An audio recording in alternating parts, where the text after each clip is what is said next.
Bienvenidos. Hoy nos sumergimos en un análisis fascinante sobre cómo la idea de escasez ha mutado pasando de ser una falta de cosas a ser la crisis de nuestro tiempo, la falta de atención, de tiempo y de verdad. Vamos a ello. La primera sensación que me ha quedado al leerlo todo es que hay una oportunidad de oro para construir una idea central con mucho más músculo. ¿A qué te refieres exactamente? Pues a que se podría forjar un argumento principal que conecte de forma explícita la escasez como concepto filosófico, casi ancestral, con cómo la vivimos hoy, con esa sensación de agobio por el tiempo y la desinformación. Totalmente de acuerdo. Tienes todas las piezas sobre la mesa. La escasez material, la epistémica, la temporal, la ontológica. Son conceptos potentísimos.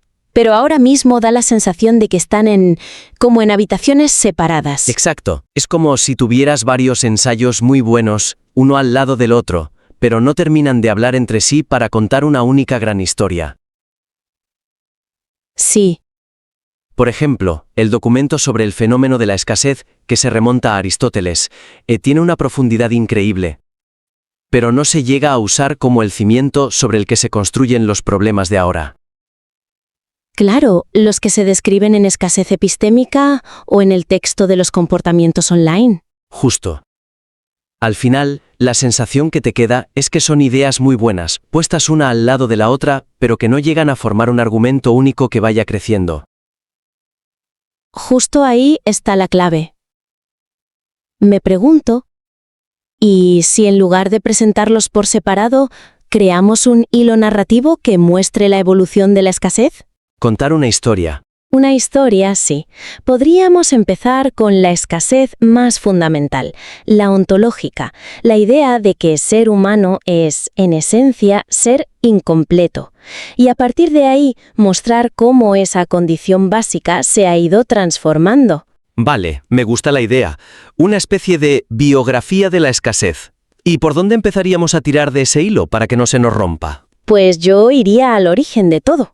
Volver a Aristóteles. A la privatio. Exacto.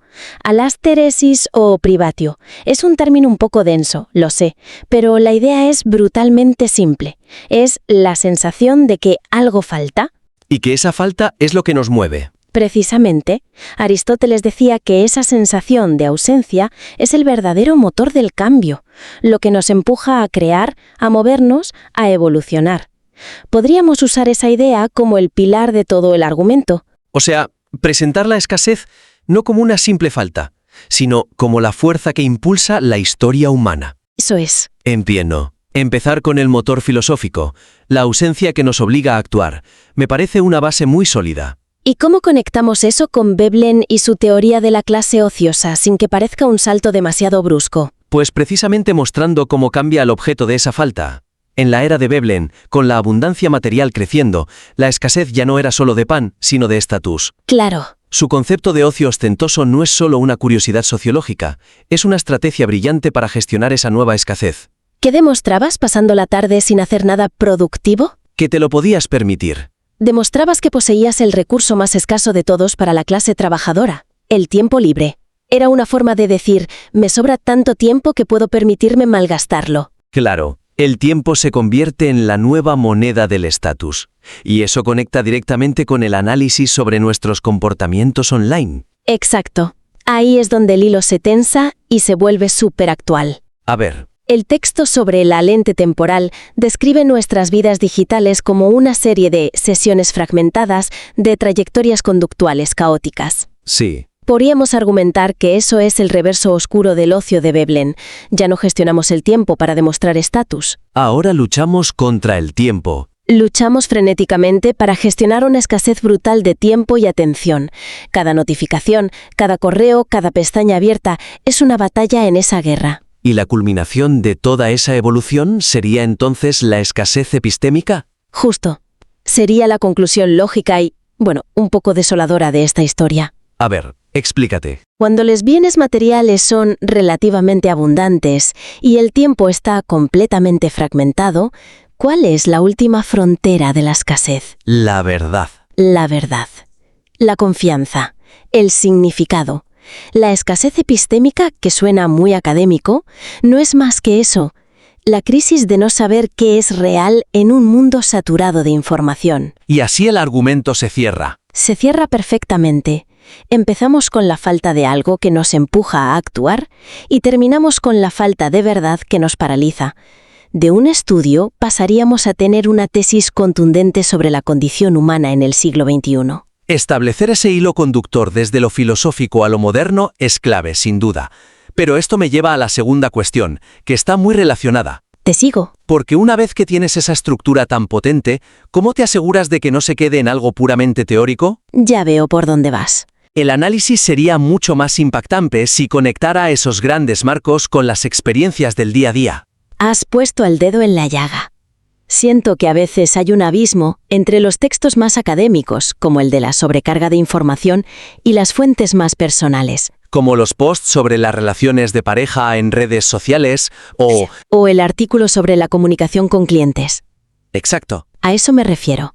Las teorías explican de maravilla por qué estamos abrumados, pero la conexión con cómo se manifiesta eso en el correo que recibes a las 10 de la noche. O en la duda de si subir o no una foto con tu pareja. Esa conexión es implícita. El lector tiene que hacer el trabajo de unir los puntos, y eso es pedirle demasiado. Totalmente. Es como tener un diagnóstico médico brillante que no te explica qué hacer cuando te duele la cabeza por la mañana. ¿Y cuál sería la solución? Como casos de estudio en miniatura que demuestran la teoría en acción. O sea, coger el artículo sobre poner límites a los clientes y analizarlo explícitamente a través de la lente de la sobrecarga cognitiva. Exactamente. Por ejemplo, el estudio de Gunnar Agne menciona el concepto de la cola de información procesable. Sí, y el umbral de las 30 notificaciones por hora. Es un dato brutal. Pues bien, podríamos conectar eso directamente con el artículo de los clientes. La necesidad de establecer límites ya no es una simple preferencia de estilo de vida laboral. Es supervivencia. Lo podemos presentar como un mecanismo de defensa cognitiva. Es una estrategia necesaria para no superar ese umbral y que tu cerebro no colapse. Y bajo esa luz, los correos vagos de «solo para recordarte» o las peticiones sin un objetivo claro se transforman. Totalmente. Dejan de ser una molestia para convertirse en síntomas visibles de una gestión fallida de esa cola de información. Son ataques directos a un recurso cognitivo limitado. Precisamente. Le da una nueva dimensión. O pensemos en otro ejemplo. El artículo que dice que desconectarse es un lujo y los posts sobre la privacidad en las relaciones. Vale. Podríamos conectarlos con los conceptos de fatiga cognitiva y colapso semántico del texto sobre la escasez epistémica. De repente, decidir no subir fotos con tu pareja o hacer una desintoxicación digital ya no es una elección de bienestar. Se convierte en un acto de resistencia. Es un acto de resistencia. Es un intento consciente de crear una pequeña burbuja de verdad verificable y privada. Un espacio seguro en un océano de ruido performativo, de validación externa y de agotamiento. Es casi un acto político a escala personal. Exacto. Me gusta ese enfoque. Y supongo que podríamos hacer lo mismo con la estructura jerárquica del texto de la lente temporal, ¿no? El de los microcomportamientos, las mesosesiones y las macrotrayectorias. Claro, esa estructura es perfecta para analizar el dilema del usuario de redes. A ver, un ejemplo. Un post sobre mi pareja es un simple microcomportamiento, pero la decisión consciente de no publicarlo es mucho más. Es una elección estratégica. Es una elección que moldea tus sesiones de nivel medio, lo que el texto llama mesosesiones. Estás eligiendo tener una sesión de vida privada en lugar de una sesión de actuación pública. ¿Y la suma de esas decisiones a largo plazo? Define la macrotrayectoria de tu identidad digital. Conectando así la teoría abstracta con una decisión que miles de personas toman cada día, el argumento se vuelve tangible, relevante y mucho más potente. Vale. Entonces tenemos un hilo conductor claro y lo hemos anclado en la realidad con ejemplos concretos. El argumento es ahora mucho más robusto, pero toda gran historia necesita un final potente. Una conclusión que no solo resuma, sino que inspire. Exacto. Y creo que aquí podemos darle una última vuelta de tuerca. Sí, he notado que las distintas soluciones que se proponen en los materiales, derechos de propiedad epistémica, minimalismo digital, establecer límites, se presentan como ideas valiosas, pero aisladas. Eso es. El mensaje final queda un poco disperso. Te vas con un puñado de buenas ideas, pero sin un marco unificado, sin una llamada a la acción clara que las agrupe a todas.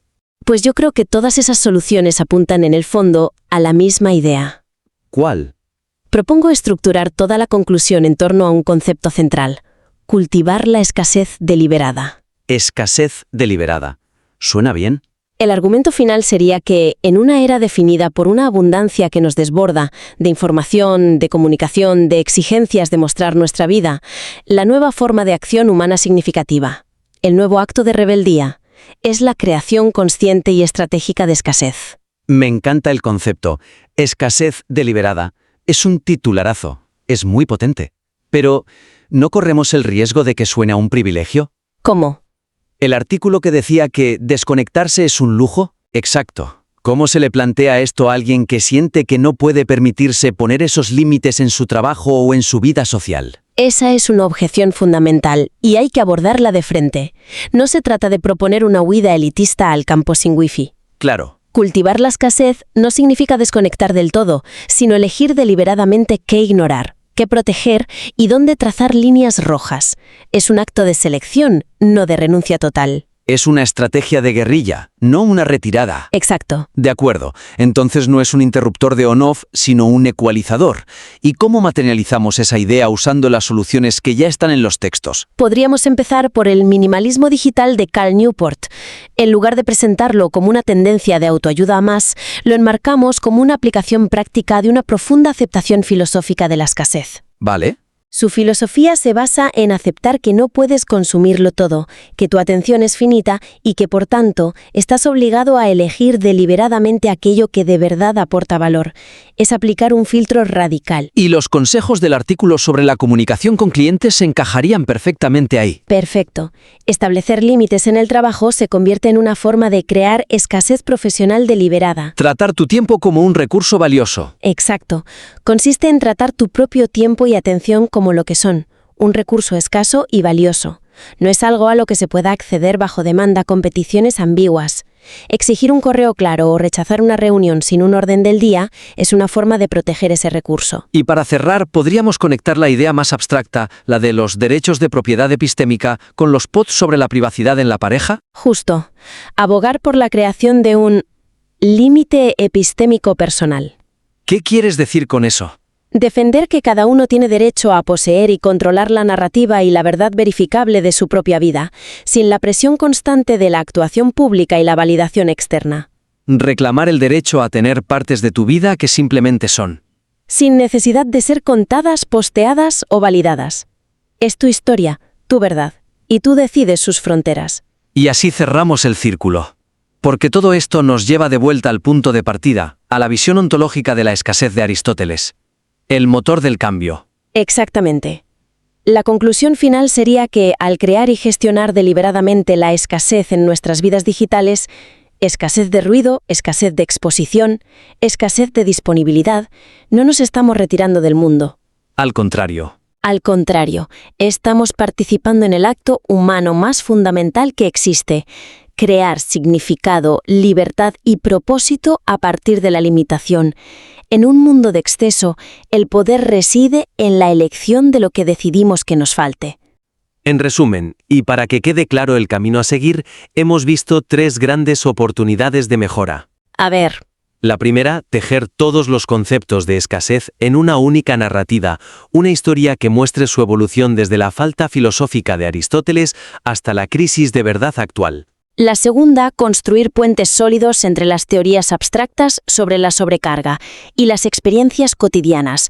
Usar los ejemplos prácticos no como adornos, sino como la evidencia central. Para demostrar cómo funcionan esas teorías en la vida real. Eso es. Y la tercera, unificar todas las soluciones propuestas bajo un mismo paraguas, una llamada a la acción potente.